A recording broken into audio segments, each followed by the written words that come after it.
In this video, I'm going to show you how you can make your audio sound better on Audacity. For more tutorials, make sure you subscribe, and let's get right into it. So there's a couple of processes that you need to go ahead and do here, and I've gone ahead and recorded a little bit of audio a couple of minutes ago to do for this tutorial. So I'm going to go ahead and let you listen to this audio now, and then go ahead and show you before and after what it sounds like after I've added the effects to it myself. So I'm going to go ahead and let you listen now.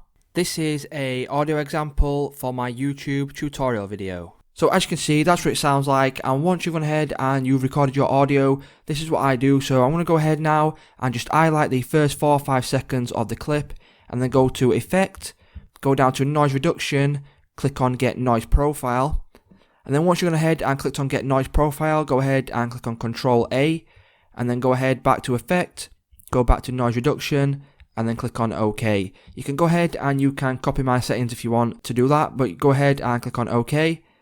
And then that has gone ahead and removed the background noise from my clip.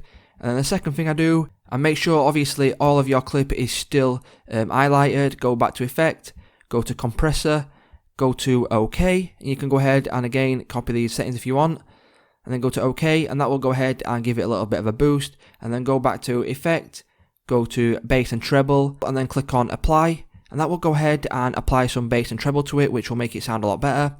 And then go ahead and click on Effect, and then click on Normalize, and then click on OK. And I'm going to go ahead now and show you what it sounds like after I've gone ahead and processed it. So here's what it goes ahead and sounds like. This is an audio example for my YouTube tutorial video. This is an audio example for my YouTube tutorial video. So it's just as simple, guys. If this video did help you out, please remember to leave a like, comment, subscribe to the channel, and I'll see you in the next one.